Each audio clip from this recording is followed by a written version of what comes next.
Soy Fernando Díaz Villanueva, hoy es 10 de agosto de 2018 y esto es La Contracrónica.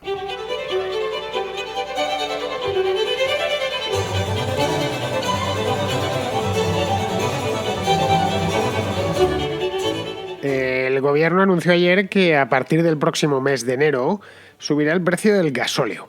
Era algo, la verdad, que no nos vamos a engañar, era algo que ya sabíamos desde hacía por lo menos 15 o 20 días, cuando la ministra del ramo, que es María Jesús Montero, advirtió que el precio del gasoil, es decir, del diésel, para que todos nos entendamos, iba a subir pues porque al nuevo gobierno no le gusta nada el gasoil, no le gustan nada los motores diésel. Con esta subida, que se calcula que será aproximadamente unos 10 céntimos el impuesto, por lo tanto, subirá, digo yo, supongo, subirá en la misma medida el litro. Pues con esto pretende recaudar el gobierno, es decir, María Jesús Montero, pretende recaudar 2.000 millones de euros extraordinarios, que ya será alguno menos, pero bueno, esto del diésel la verdad es que va algo más allá que la cuestión puramente económica, porque si lo que buscasen es solo, exclusivamente recaudar, también subirían los impuestos de la gasolina, pero solo van a subir los del diésel. Han tenido además la humorada de decir que a pesar de que van a subir 10 céntimos de euro el litro, los impuestos, que eso no va a afectar a los autónomos. No sé yo si es que a los que presenten el carné de autónomo les van a rebajar el impuesto o algo así, no tengo ni idea, pero cualquier tipo de subida, aunque sea de solo un céntimo, por supuesto que afecta no solo a los autónomos, sino también a los que no lo son. El gobierno ha declarado, en definitiva, la guerra a este combustible, al gasoil, que por lo demás es un combustible muy popular. Mueve a más de la mitad de los 32 millones de vehículos que circulan por España. Y no les gusta porque arguyen que tiene ventajas fiscales, las ventajas fiscales que ellos mismos les han dado, y sobre todo porque es un combustible muy sucio, con un nivel de emisiones muy alto, y por lo tanto, como dijo la ministra Rivera hace apenas 15 días, tienen los días contados. Esto no son palabras mías, son palabras suyas. El tema y la pregunta que yo creo que deberíamos hacernos es ¿por qué y tan de golpe tienen tanta animosidad a un simple combustible?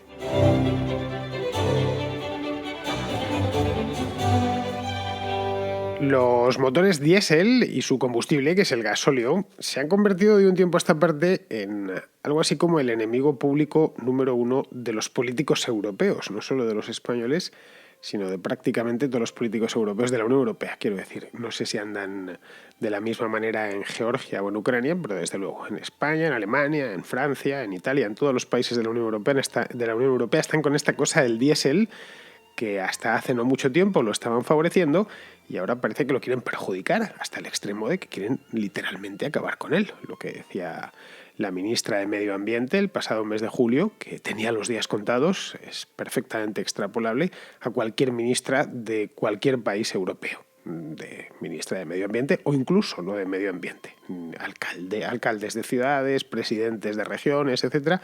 Está prácticamente todo el mundo en contra de los motores diésel y, como decía, del combustible que los alimenta, que es el gasóleo. Hasta hace no tanto tiempo, y esto no hay más que abrir una gráfica, un histórico, es decir, hasta hace unos 5 años más o menos, todo el mundo quería comprar un automóvil diésel. Si preguntabas a alguien que estaba pensando en comprarse un coche, pues ¿qué te lo vas a comprar, gasolina o diésel? Seguramente te decían, no, diésel. Y cuando le preguntabas por qué, pues te da una serie de razones, todas bastante lógicas. Te decía, pues consume menos, lo cual es, te vas a comprar un coche, pues lo que quieres es que consuma poco, el combustible es más barato, y cualquiera que para una gasolinera verá que el gasoil es más barato que la gasolina. Y a decir de los entendidos, de los que saben de coches, pues los motores diésel son motores más duros, que aguantan más kilómetros. De ahí que profesionales del motor, como los taxistas o los repartidores, pues suelen utilizar vehículos diésel por lo general. Bien, visto esto, no es una impresión mía solo. Es que si nos vamos al gráfico, es decir, a los datos fríos, inapelables, y los miramos no con lupa, con los ojos sin gafas, lo que nos encontramos es que es tal cual. Es decir, que si vemos los datos de ventas, las nuevas matriculaciones por tipo de carburante, vemos que hace 10 años, en el año 2008, el 70% de los vehículos vendidos en España era diésel, mientras que si nos venimos al momento presente, en el primer semestre de 2018, que son los datos más recientes que he encontrado, solo el 37% de las ventas, estoy hablando, el parque móvil es otra cosa, es diésel. El resto sería gasolina y, bueno, los nuevos que están entrando, de gas, algunos eléctricos.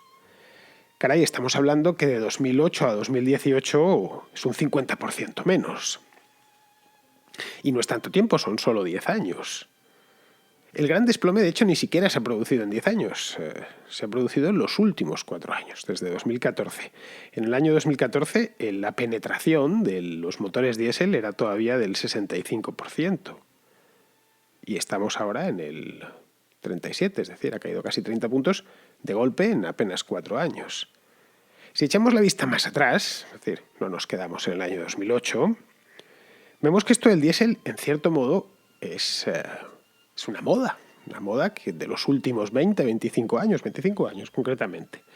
En 1992, estoy hablando siempre de datos de España, pero supongo que serán perfectamente extrapolables a cualquier otro país europeo. En 1992 la cuota de mercado del diésel era minúscula, no llegaba al 15%. Eran muy pocos los que tenían un coche diésel. Se consideraba en aquel entonces que era un tipo de motor para profesionales, básicamente camiones, furgonetas, taxistas, gente que hacía muchísimos kilómetros al cabo del año, comerciales, que hacían muchos kilómetros por autopista, por carretera, y el 85% restante eran de gasolina. Estoy hablando del año 92, no del 72, de hace relativamente poco tiempo. Pues bien, a partir de ahí, del 92, la cosa empezó a crecer, los motores diésel, los coches diésel empezaron a venderse más y más, y en 1999 ya se había igualado con la gasolina, y a partir del año siguiente, en el año 2000, se vendieron más coches diésel que de gasolina, alcanzando su punto máximo de penetración en el año 2007, cuando alcanzó su cenit, que fue el 71%. En el año 2007, el 71% de los vehículos vendidos en España, y fue, creo, que el año que más vehículos se han vendido en España de toda la historia, justo el año antes de la crisis, estaban movidos por motores diésel. Como veis, no hay alarma social que resista una buena comparación histórica. Cuando uno empieza a echar la vista atrás y a hacer analogías y comparaciones, casi nada parece tan grave. En los años 80 el diésel parece que no era atractivo, los que en aquel entonces yo evidentemente no sabía conducir, tampoco tenía edad de conducir en los años 80, pero no parecía atractivo. Empezó a serlo en los 90 con una nueva generación de motores más silenciosos y con mejores prestaciones, porque eso sí yo lo recuerdo de niño, que la gente no se compraba coches diésel porque decían que no corrían, que a diferencia de los de gasolina eran pues es un coche de taxista, ¿no? Y estos mismos motores están perdiendo atractivo ahora. Básicamente por la cuestión medioambiental, pero no solo. Y esta cuestión medioambiental también por la cuestión fiscal, o pueden empezar a perderlo cada vez más por la cuestión fiscal. Y ambas nacen de la política. De la política también nació, curiosamente, la dieselización, es decir, la gente no empezó a comprarse coches diésel solo porque consumían un poco menos, porque eran más duros, sino porque hubo una apuesta política clara en España y en el resto de la Unión Europea para que los automovilistas se comprasen coches diésel. Ahí están los hechos, ¿eh? Se les dieron ventajas fiscales, es decir, el gasoil en todas partes ha sido más barato que la gasolina y en algunas ocasiones la diferencia de precio era sustancial. ¿Y eso por qué se hizo? Bueno, pues porque se sabía que el consumo era menor, un motor diésel es más eficiente y eso se entendía, o los políticos entendían que así podrían ahorrarse unos centimillos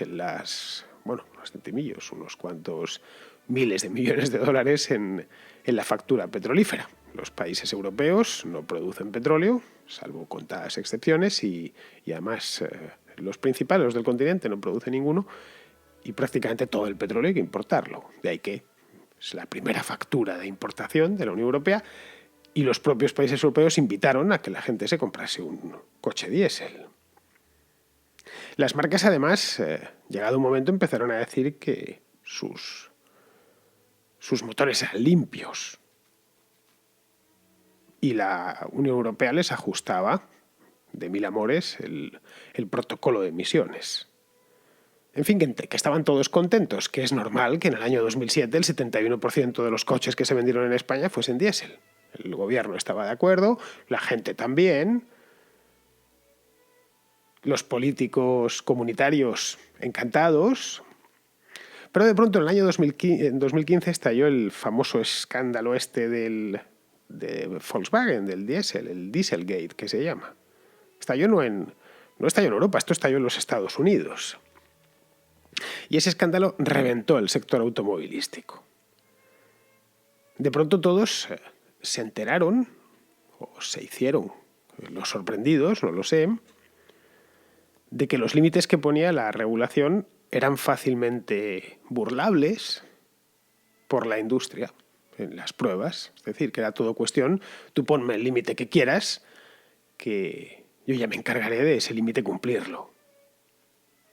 Va ajustando la prueba en función de mis propios intereses, y como la industria automovilística es tan importante en países como Francia, Alemania o la propia España, pues y genera tantos puestos de trabajo, tampoco les querían tocar demasiado las narices. Bueno, pues en aquel entonces, hace justo 3 años, más recuerdo que fue en verano, el Dieselgate, en el verano de 2015, todo el mundo se echó las manos a la cabeza. Y de pronto los políticos, casi de la noche a la mañana, decidieron declarar la guerra al que había sido su niño bonito, es decir, al motor diésel.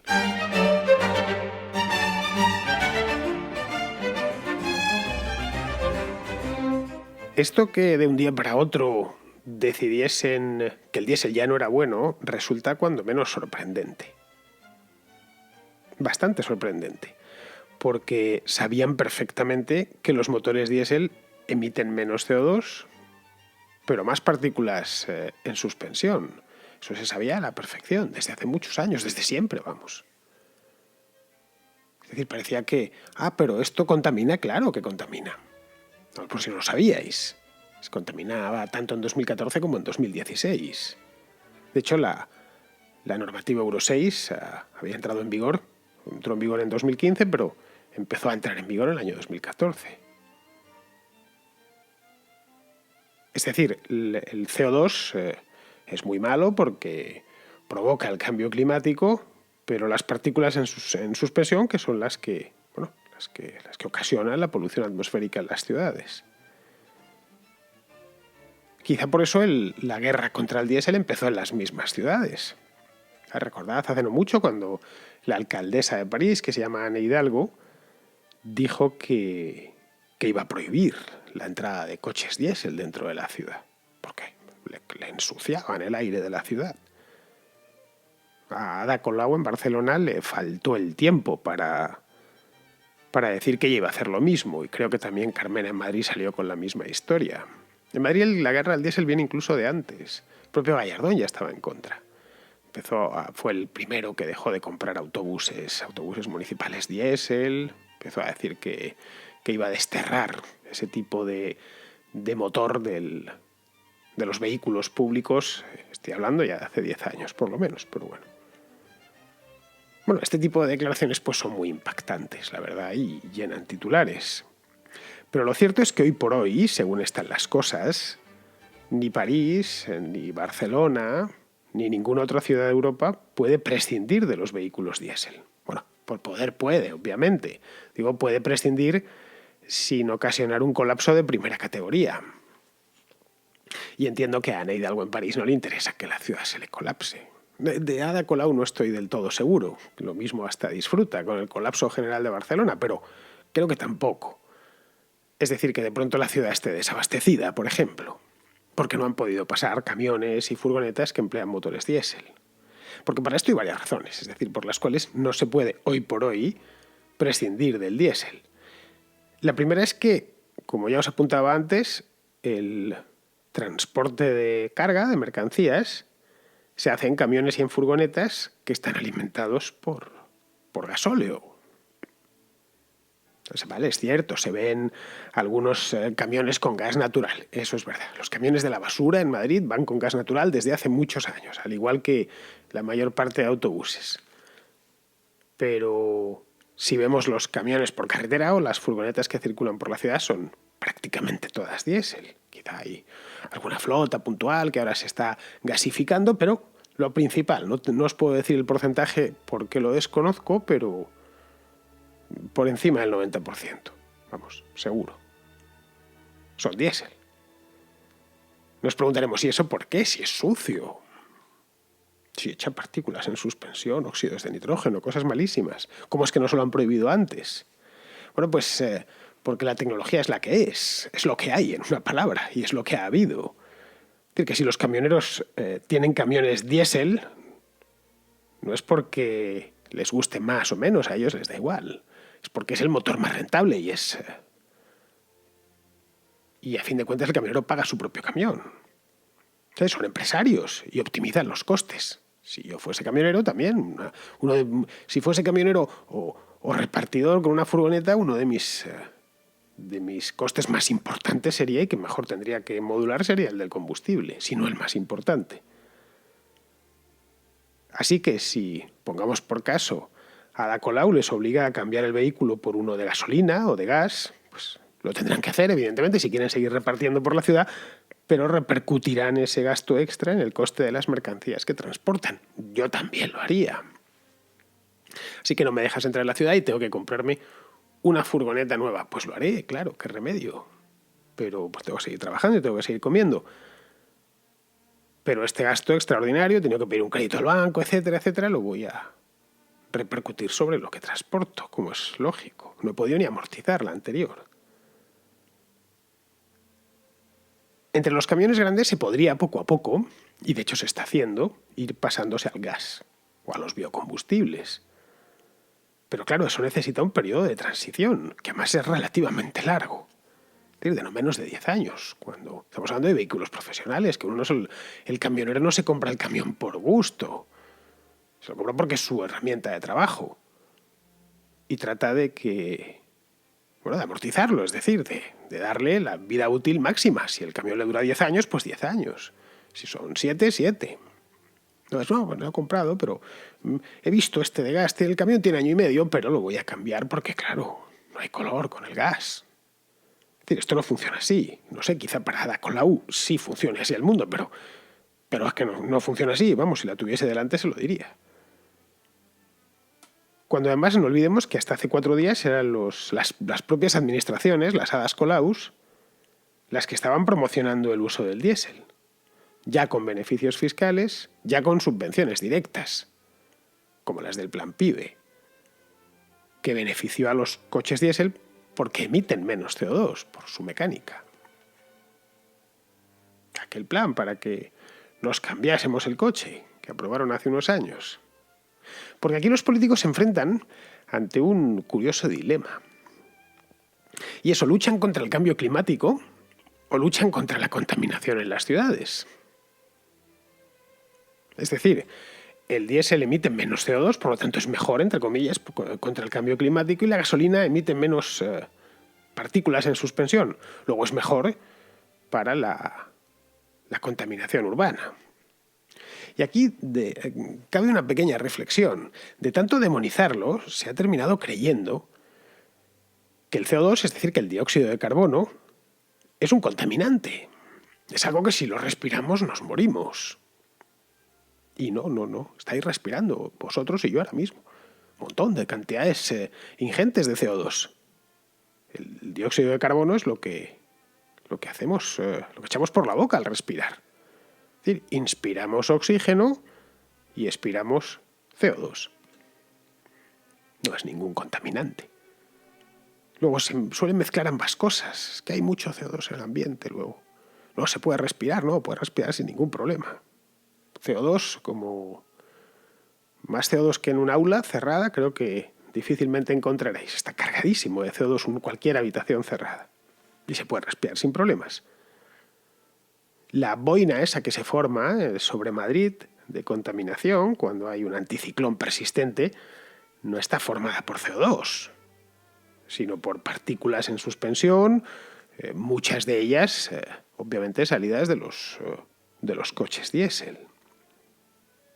Aunque bastante más de los coches diésel antiguos de hace 15 o 20 años que de los actuales, especialmente de los de la última hornada, los de la Euro 6, esta que entró en vigor en el año 2015, y que, según parece, si leemos sus características, se aproxima bastante los motores de gasolina y los motores diésel. A la industria le ha supuesto una inversión inmensa aprobar la Euro 6. Ha sido todo un desafío cumplirla. Se han gastado un dineral en diseñar sistemas para reducir las emisiones. Ahora le ponen filtros de partículas, un catalizador especial para el óxido de nitrógeno y lo que te rondaré morena. Eso evidentemente ha hecho que el vehículo sea más caro. Nos ha encarecido en el concesionario. Por lo que si le sumamos a eso la ofensiva fiscal y la medioambiental, pues entendemos parcialmente la bajada de ventas tan acusada de los últimos 4 años. No lo sé, quizá lo estén haciendo para que la gente cambie a uno de esos eléctricos de los nuevos. Pero es que están muy verdes todavía. Eso creo que estamos todos de acuerdo. Y además son muy caros. No están al alcance de cualquiera.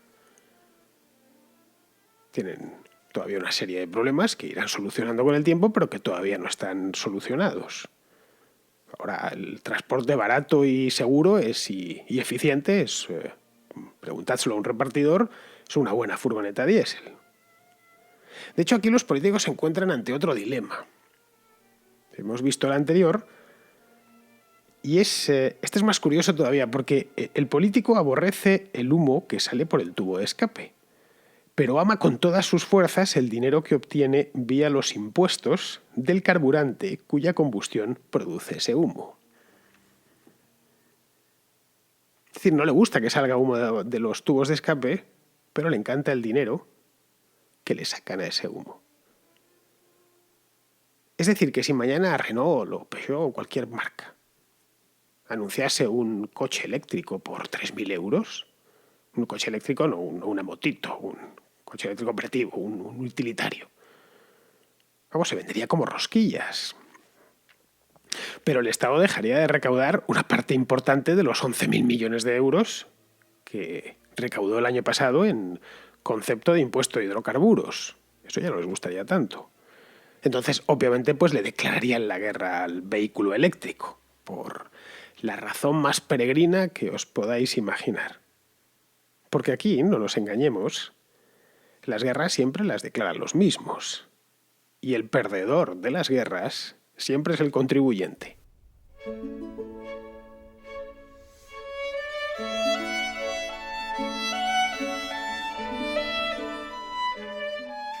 Yo Manuel, un venezolano que vive en Perú, acaba de terminar de escuchar la contrahistoria de esta semana, la del muro de Berlín, y le ha dado por hacer una extrapolación entre la Alemania oriental de aquel entonces, de los años de la época de la Guerra Fría, y la Venezuela actual. Pero acabo de terminar de escuchar la contrahistoria del muro de Berlín. Y debo decir que estoy profundamente, aunque suene cursi, conmovido.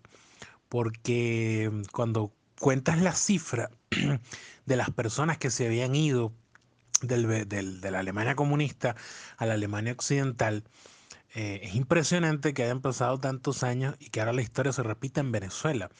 En Venezuela las cifras de migración también van por ahí, más o menos 2 de cada 10 venezolanos ya se han ido de Venezuela. Yo mismo estoy viviendo en Perú, estoy ahorita en Venezuela atendiendo una cosa de familia y creo que lo que más me llama la atención es cómo se repite la historia y cómo la actitud es totalmente distinta. Mientras los animales comunistas se dieron cuenta de que tenían que hacer algo para impedir que la gente se fuera, acá más bien se ve con indiferencia. Pareciera que al gobierno no le importa que haya millones de venezolanos cruzando a pie la frontera hacia Colombia y hacia los países del sur, Perú, Chile, Argentina.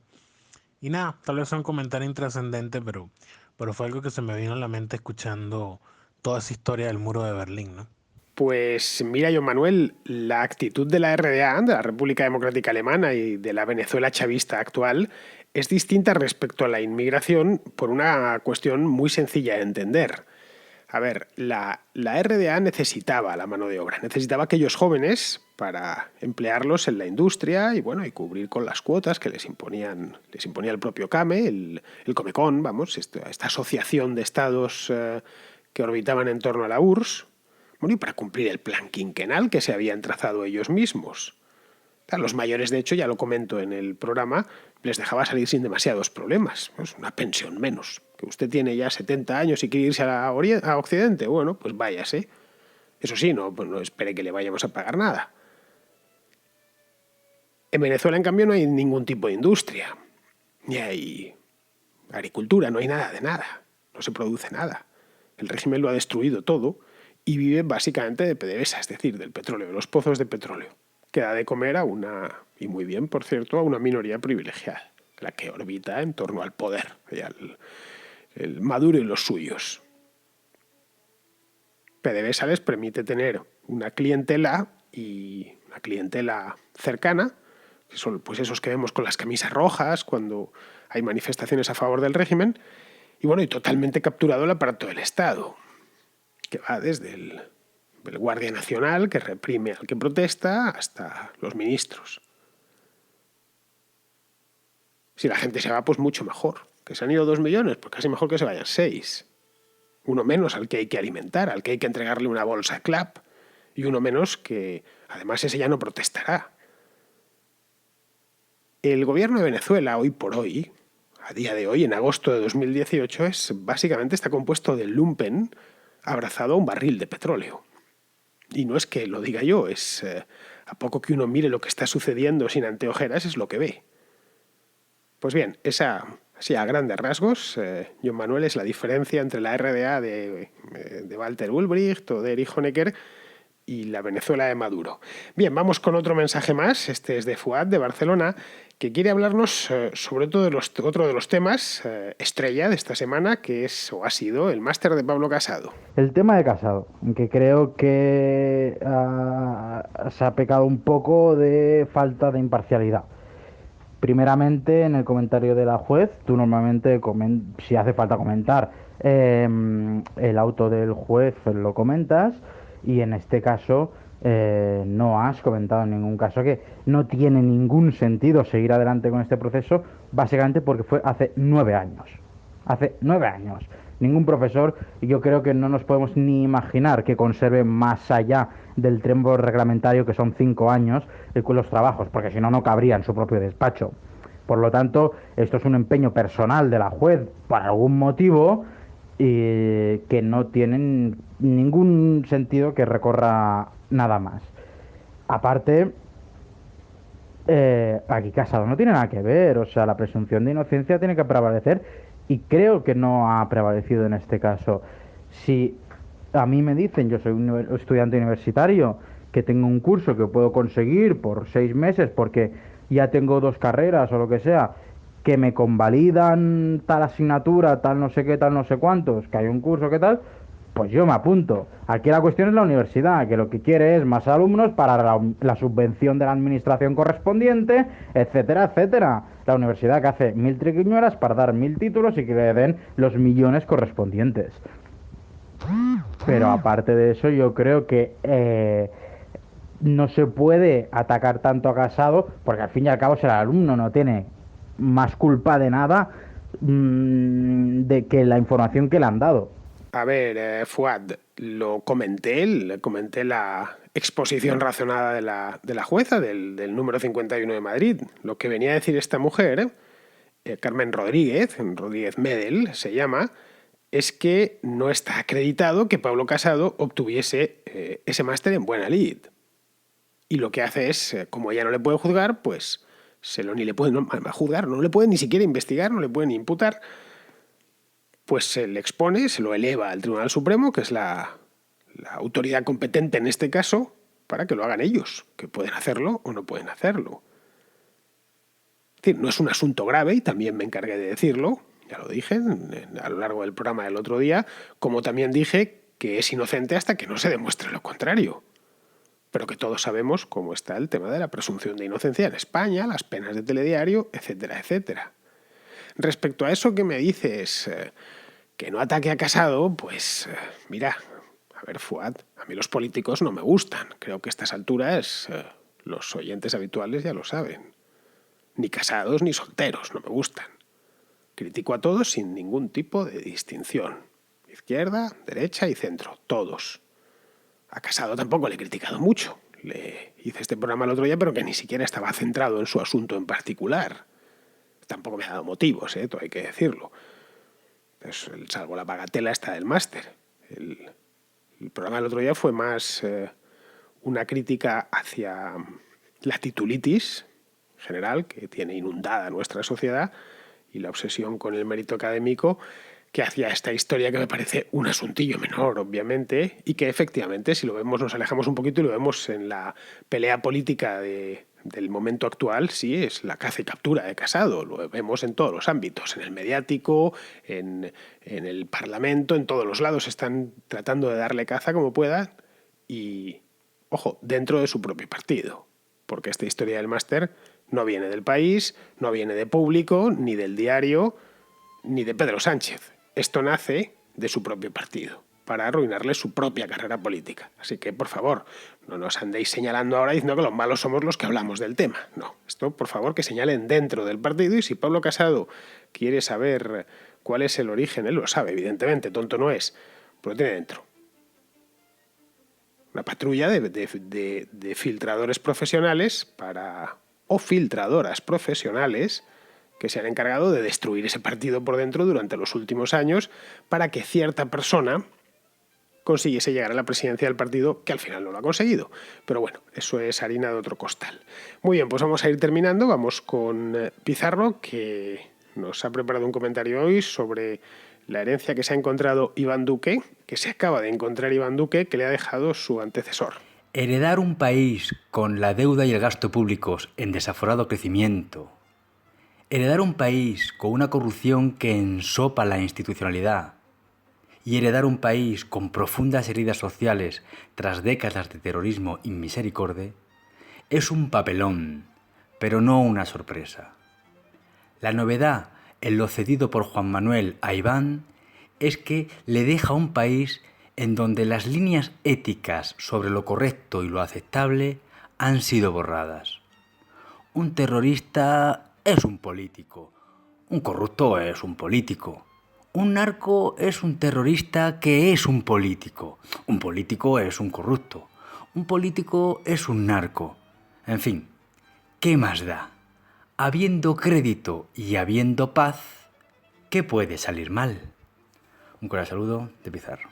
Pues con esto, queridos amigos, terminamos el programa de hoy. Tenéis disponible ya en iVoox y en YouTube el contrasello. Diréis, ¿qué es eso del contrasello? Bueno, pues es esto de la contraconsulta que os comentaba ayer. Es la contrarréplica de historia, de temas históricos.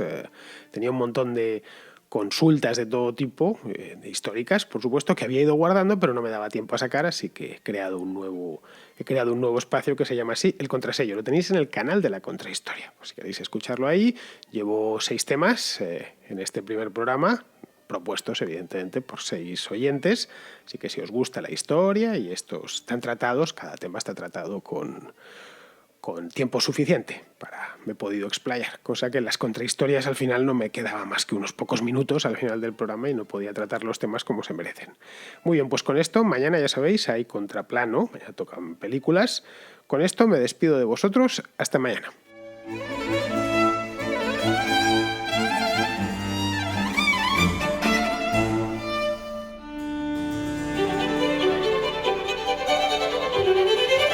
¿Te gusta la contrahistoria? ¿Te gusta la contracrónica? ¿Quieres que pueda seguir haciéndolas hasta el día del juicio final? Apoya el programa y podrás disfrutar en exclusiva de El Contrapunto, un programa nuevo dedicado a la música, hecho además con los mismos ingredientes que la contrahistoria y la contracrónica. Instala gratis la aplicación de iVoox, busca la contrahistoria o la contracrónica y pulsa en apoyar. Una vez allí podrás elegir la cantidad de tu aportación. Si te animas, contribuirás a que este programa siga realizándose por los siglos de los siglos. Amén.